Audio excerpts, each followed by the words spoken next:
Singapore demonstrates how addressing housing changes calculations. France exemplifies system-wide support enabling work-family balance. Together, they underscore that reversing demographic decline requires sustained, multifaceted approaches, not temporary or isolated measures. Cultural shifts redefine family life. A fundamental redefinition of family life is underway across aging societies.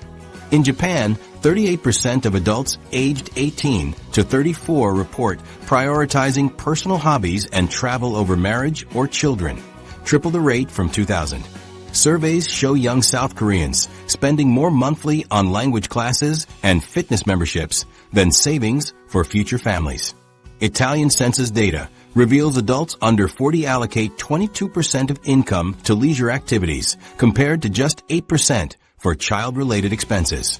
The percentage of Japanese women who consider marriage necessary dropped from 75% in 1990 to 32% in 2023.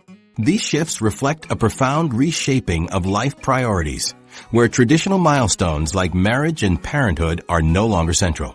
Pet ownership has emerged as a striking alternative to traditional family structures. Japan's pet industry reached 1.7 trillion yen last year, surpassing spending on children's education for the first time. Tokyo apartments catering to pet owners now outnumber those designed for families. South Korea's animal medicine market grew 240% since 2015, while pediatric services declined. Italian seniors are 60% more likely to own pets than grandchildren, according to national statistics. In China, the pet economy expanded to 500 billion yen despite overall consumer spending slowdowns. These trends suggest that emotional needs once fulfilled through children are now being redirected.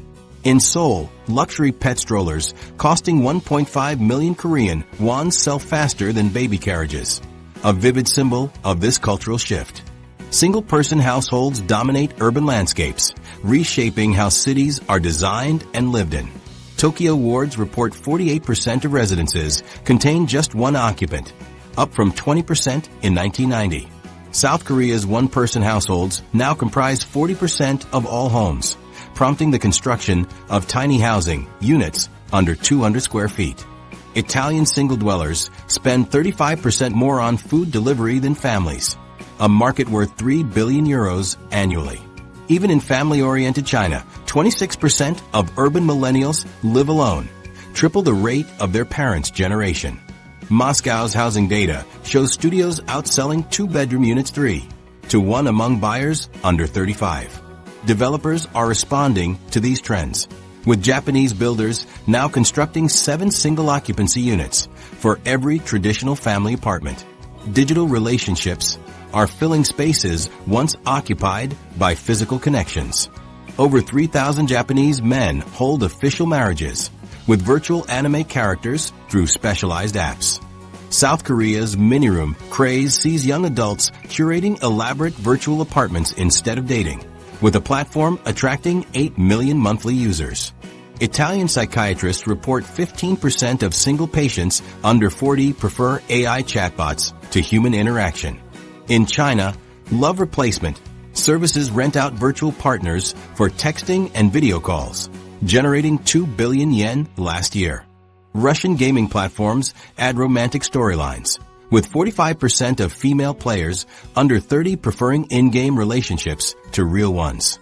These digital surrogates highlight a growing preference for controlled, low-risk interactions over the complexities of real-world relationships. These behavioral shifts ripple through economies. Japan's baby product manufacturers now target pet owners. Stroller maker Combi derives 40% of revenue from animal products. South Korean department stores replace children's floors with pet spas and robotic companionship centers. Italy's appliance makers focus on single-serving models, with sales of compact rice cookers growing 180% since 2018. China's largest dating app saw user activity drop 25% as younger cohorts turned to gaming communities instead. Russia's wedding industry has contracted 18% annually since 2019, while virtual event platforms grow. These adaptations reflect a world increasingly designed for individuals rather than families. The cumulative effect is striking. Japan's latest population survey shows under 30s spending 5.7 hours daily on screens versus 12 minutes interacting in person. South Korean clinics report treating digital dementia in patients under 25 unable to focus offline. Italian schools introduce AI emotion coaches as children show declining social skills.